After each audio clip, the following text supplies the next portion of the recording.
Bienvenue dans l'émission La vérité de l'Évangile avec Andrew Wommack, un ministère d'enseignement qui se concentre sur l'amour et la grâce inconditionnelle de Dieu. C'est Dieu qui nous a appelés ici, nous lui avons dit oui. Nous avons décidé d'obéir à son appel. C'est notre endroit de provision. C'est là que se trouvait la provision pour notre guérison.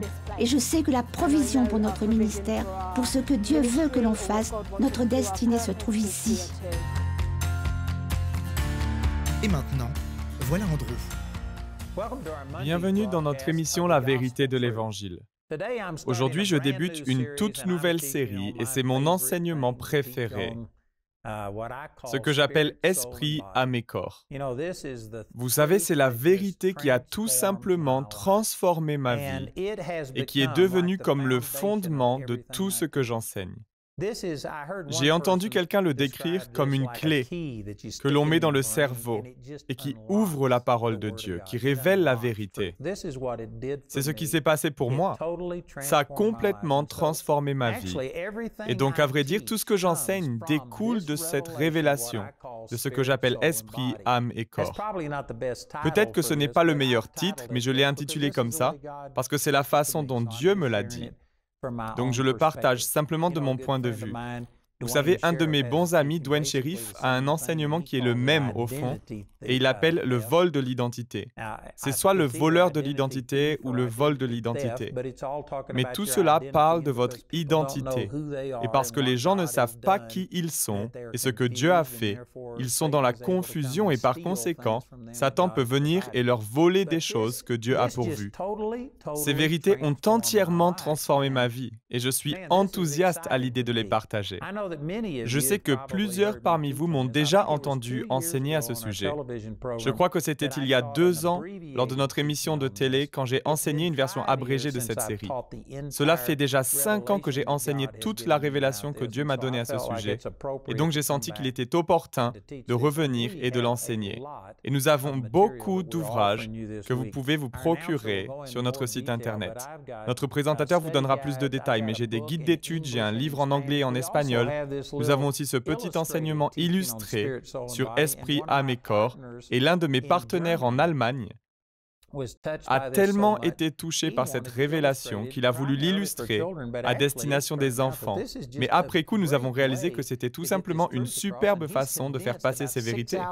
Il a donc condensé environ 6 heures d'enseignement en, il me semble, 20 à 25 minutes de vidéo que vous trouverez dans un DVD illustré et c'est vraiment super. Ça montre un personnage qui est petit et en surpoids, mais après sa nouvelle naissance, son esprit devient ce gars à l'air d'athlète, et c'est tout simplement très intéressant. Donc, quoi qu'il en soit, je vais partager cet enseignement avec vous sur qui vous êtes en Christ, votre véritable identité en Christ. Et c'est ce que j'appelle esprit, âme et corps. Et voici la raison pour laquelle je l'ai appelé comme cela. Laissez-moi vous donner brièvement le contexte et la raison pour laquelle c'est si important et combien ça m'a aidé. Et je crois que ça vous aidera à comprendre les avantages que cela pourrait vous apporter. Je suis né de nouveau à l'âge de 8 ans et vraiment c'était une conversion authentique. Dès le lendemain à l'école, un lundi matin, mes amis savaient que j'étais changé. J'étais né de nouveau. Je crois que si j'étais mort, je serais allé au ciel.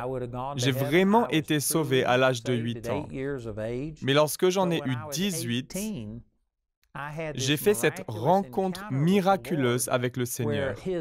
Son amour m'a totalement envahi. Et pendant 4 mois et demi, j'ai été submergé par l'amour de Dieu. Sincèrement, ce fut un tournant dans ma vie. Je ne dormais pas plus d'1 heure à la fois, et cela pendant 4 mois. Je faisais une petite sieste par-ci, par-là, mais j'étais si enthousiaste. J'étais tellement absorbé par l'amour de Dieu que je ne pouvais pas dormir. Je ne m'asseyais jamais pour prendre un repas normal parce que, j'étais si excité. J'étudiais la parole, je priais, je prenais soin des gens, je grignotais des choses en passant. Vraiment, ma vie a radicalement, totalement changé.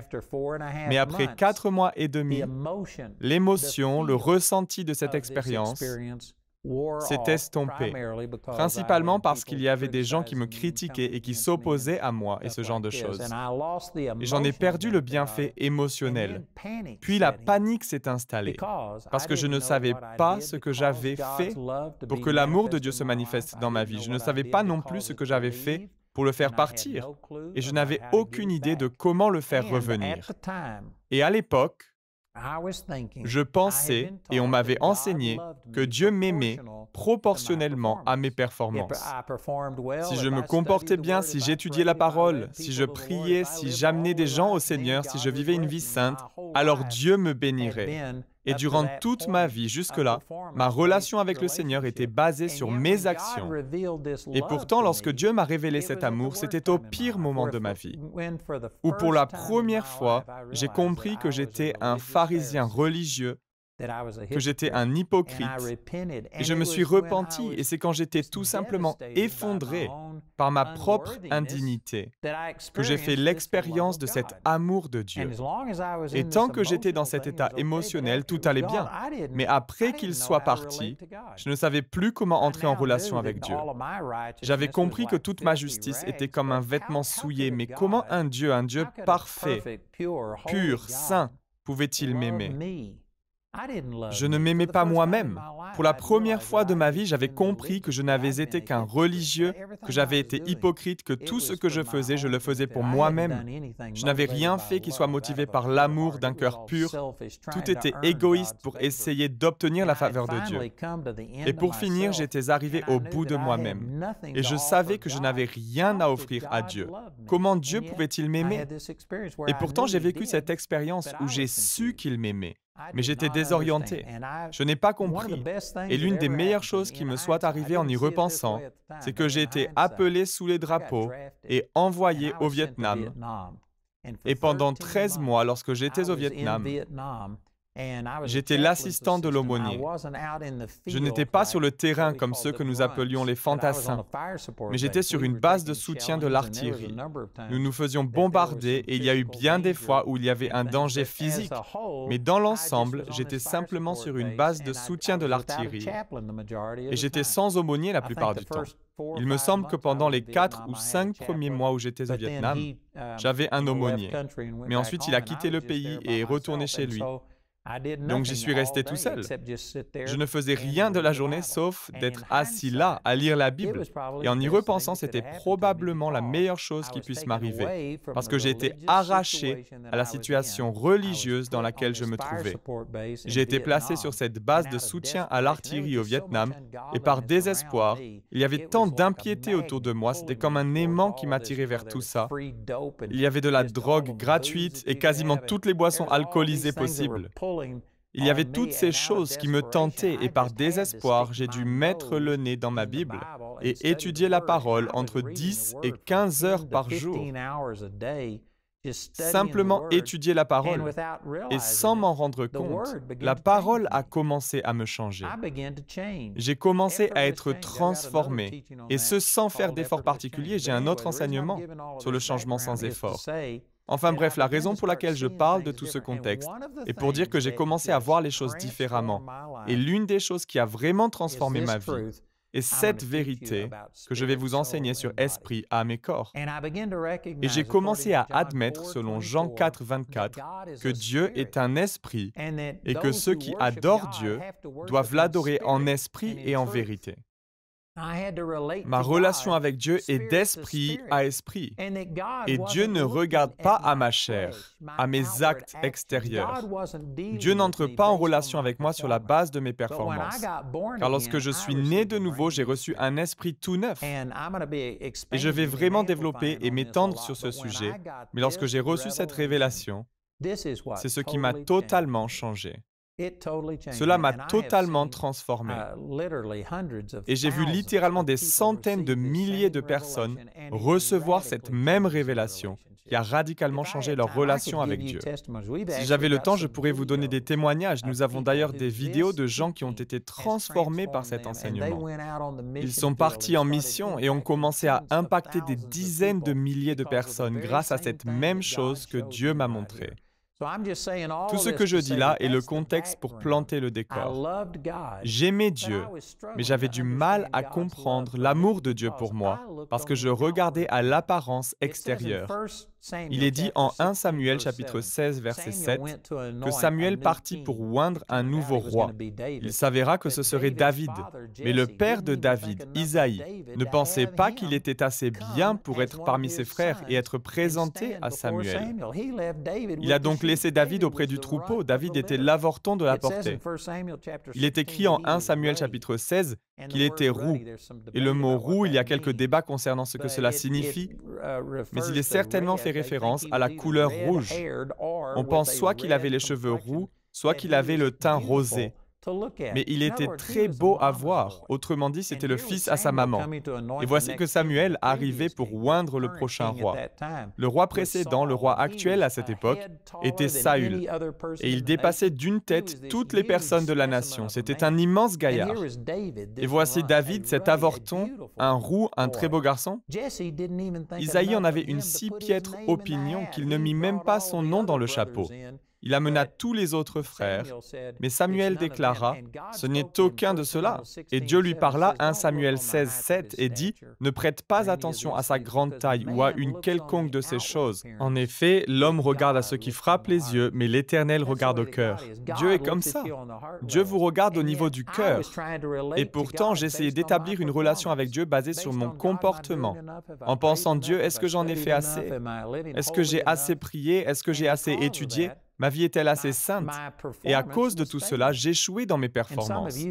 Et certains se disent, bon, tu n'étais pas aussi bon que moi. Non, la Bible dit en Romains 3, 23, tous ont péché et sont privés de la gloire de Dieu. Romains chapitre 5, verset 14, jusqu'à la fin du chapitre, à 5 reprises, il est dit que nous avons tous échoué, que nous sommes tous condamnés. Alors voilà, il est impossible d'avoir une relation avec Dieu basée sur nos performances. Et pourtant, c'était exactement ce que je faisais. Et je crois que c'est l'une des plus grosses erreurs commises dans le corps de Christ aujourd'hui. Lorsque les gens disent « Dieu, j'ai fait ceci et cela et encore ça, je vais à l'église, je paye ma dîme, j'étudie la parole, je vis une vie sainte. » J'en ai fait assez maintenant, me guériras-tu? Me feras-tu prospérer? Vous avez besoin de ce que j'enseigne ici dans cette série Esprit, âme et corps parce que Dieu est un esprit et que pour se connecter réellement à Dieu, vous devez le faire d'esprit à esprit et non de corps à esprit. Et voyez-vous, j'avais seulement compris qu'il y avait deux parties en moi. Évidemment, j'ai un corps physique. Vous pouvez sentir votre corps, vous ressentez s'il fait chaud, s'il fait froid, si vous êtes fatigué. Vous pouvez le regarder dans un miroir, vous pouvez le voir. Mais il y a une autre partie de vous qui ne se voit pas ou ne se ressent pas physiquement. Et c'est ce que nous appelons notre personnalité, notre être intérieur. La Bible l'appelle l'âme, le mental, la partie émotionnelle, votre personnalité.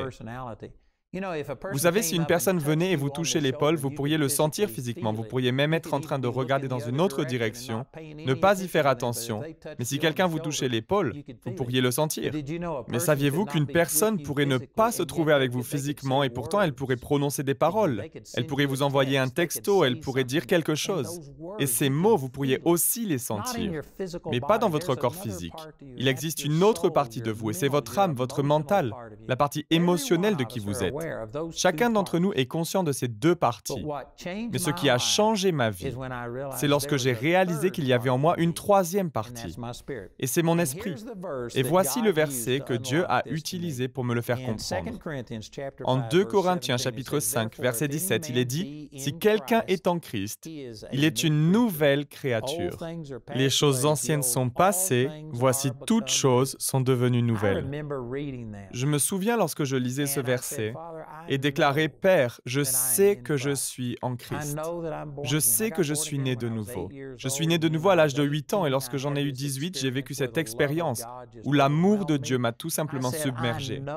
J'ai dit « Je sais que je te connais. » Je n'avais aucun doute que si je devais mourir, que si quelque chose devait m'arriver au Vietnam, je serais parti pour être avec le Seigneur. Je le savais, je n'avais aucun doute. Je savais donc que j'étais en Christ. Et pourtant, il est dit que vous êtes une nouvelle créature. Toutes choses anciennes sont passées, voici toutes choses sont devenues nouvelles. Il n'est pas dit toutes choses sont en train de devenir nouvelles. Vous entendrez des gens l'interpréter de cette manière parce que ce qu'ils font, c'est essayer de prendre ce que la parole de Dieu dit et de le comparer à ce qu'ils voient et ce qu'ils sentent. Et ils essayent de combiner ces choses pour les accorder. Et ils en concluent donc, en réalité, toutes choses ne sont pas encore nouvelles, mais elles sont en train de le devenir. Ce n'est pas ce qui est dit. Vous pouvez le vérifier dans le grec, vous pouvez l'étudier de toutes les façons que vous voulez. Il n'est pas dit que toutes choses sont en train de devenir nouvelles. Il n'est pas simplement dit que certaines choses, ou que la majorité des choses, ou que bien des choses sont devenues nouvelles. Non, il est dit toutes choses. toutes choses. Il est dit encore, si vous êtes en Christ, les choses anciennes sont passées. Elles ne sont pas en train de passer, elles sont passées. Voici, toutes choses sont devenues nouvelles. Et je me souviens qu'en lisant ce verset, j'ai simplement reposé la Bible et je priais en disant, « Seigneur, je sais que je suis né de nouveau. Je sais que tu m'aimes. J'ai une relation avec toi. Je sais que je suis en Christ. » Et pourtant, j'ai commencé à regarder à ma vie et les choses anciennes n'étaient pas passées. Toutes choses n'étaient pas devenues nouvelles. Pourquoi? Parce que je regardais à l'extérieur. J'étais un introverti, j'avais du mal à parler aux gens. Je sentais constamment qu'il y avait des personnes auxquelles Dieu voulait que je témoigne, mais j'avais trop honte, j'étais trop gêné, trop timide pour le faire. J'ai échoué. Et ce n'est pas que j'étais mauvais. Par rapport aux autres, ce n'est pas que j'étais une personne terrible. Mais vous savez quoi? Les autres ne sont pas ma mesure. Comparé à la parole de Dieu, à nouveau, il est dit en Romains 3:23, « Tous ont péché et sont privés de la gloire de Dieu. » Dieu ne vous compare pas à moi ou à quelqu'un d'autre. Dieu vous compare à Jésus, la gloire de Dieu. Et si vous vous comparez à Jésus, vous avez péché et vous êtes privé de la gloire de Dieu. Vous ne pouvez jamais établir un rapport avec Dieu sur la base de vos performances. Vous ne pouvez jamais en faire assez pour être accepté par Dieu. Si vous pensez que Dieu vous regarde de l'extérieur, dans votre apparence, vos actes et ce que vous vivez dans vos pensées, et si vous pensez que la personne que vous êtes s'arrête là, alors vous ne pourrez jamais ressentir que 2 Corinthiens 5:17 est une réalité dans votre vie. Vous ne serez jamais parfait dans votre corps, dans vos actes ou dans vos pensées. Et si vous êtes simplement honnête, vous serez confus au bas mot. Et au pire, vous pourriez très bien littéralement dire, « Eh bien, moi, je ne peux pas croire à la Bible. Ce n'est pas vrai. Je ne peux pas constater que ce qui est écrit s'accomplit dans ma vie. » Et c'est à peu près où j'en étais. Je lisais ce passage qui déclare « Les choses anciennes sont passées, c'est déjà fait, les choses anciennes sont passées, toutes choses sont devenues nouvelles. » Et je ne pouvais pas le voir, donc je disais simplement, « Dieu, quelle est la réponse? Comment dois-je le comprendre? Je sais que je suis né de nouveau, et pourtant ce que la parole dit de moi, je ne le vois pas dans ma vie. » Et mon existence a changé alors que je lisais un livre, et vraiment je peux dire que j'étais très critique et sceptique sur ce qu'il disait. Donc, alors qu'il faisait valoir son point de vue, j'ai regardé chaque référence de l'Écriture qu'il avançait. Et il a dit quelque chose, il a affirmé quelque chose de la sorte, que c'est ton esprit qui est né de nouveau, pas ton corps, ni ton âme. Et quand il a dit ça, eh bien, ça m'a tout simplement choqué. J'ai cherché la référence et c'était ce verset, 2 Corinthiens 5:17. Et tout à coup, la lumière s'est faite en moi. Et ce qui m'a réellement changé, c'était de réaliser que j'avais 3 parties. Avant ça, à nouveau, il est évident que vous avez un corps physique. Il est aussi évident qu'il y a une partie de vous qui est par-delà le corps physique seul. Vous avez une partie émotionnelle, mais je pensais honnêtement que l'esprit et l'âme étaient la même chose, que c'était simplement des mots différents qui parlaient de la même chose. Et si vous cherchez le mot « esprit » en grec, dans la concordance Strong, il est désigné par le mot pneuma, et il définit littéralement l'esprit comme étant l'âme immortelle. Alors même la concordance Strong définit l'esprit comme étant l'âme immortelle. Elle ne fait pas de distinction entre les deux. Mais tournons-nous vers un autre passage que le Seigneur m'a montré en 1 Thessaloniciens chapitre 5, verset 23. C'est une prière. Et voilà ce qu'on y lit. « Or, le Dieu de paix lui-même vous sanctifie entièrement. » C'est entièrement, pas partiellement, mais complètement. Et que votre esprit et votre âme et votre corps tout entier soient conservés sans reproche en la venue de notre Seigneur Jésus-Christ. Et lorsque j'ai vu cela, ça m'a fait un choc intérieur. Parce qu'à nouveau, j'avais toujours parlé de l'être intérieur, la partie que l'on ne peut pas voir, mais que l'on peut sentir, votre personnalité, vos sentiments, vos émotions. Je pensais que c'était l'esprit et l'âme, et qu'il y avait simplement 2 mots différents pour parler de la même chose. Mais ce verset dit très clairement que vous avez un esprit une âme et un corps. Vous êtes un être en 3 parties, non un être en 2 parties. Et Dieu est un esprit. Jean 4, 24 dit « Dieu est esprit et il faut que ceux qui l'adorent en esprit et en vérité. » Il faut qu'on se connecte à Dieu par notre esprit et non par notre âme ou par notre corps. Dieu est esprit. Dieu vous regarde et me regarde d'esprit à esprit. Et non d'esprit à chair ou d'esprit à corps. Dieu ne vous aborde pas sur la base de vos actions. Il ne vous aborde pas sur la base de vos pensées. Maintenant, il est conscient de ces domaines. Vous êtes un être complet, esprit, âme et corps, mais le vous véritable, à la nouvelle naissance, c'est votre esprit qui est né de nouveau, pas votre corps. Vous avez toujours le même corps.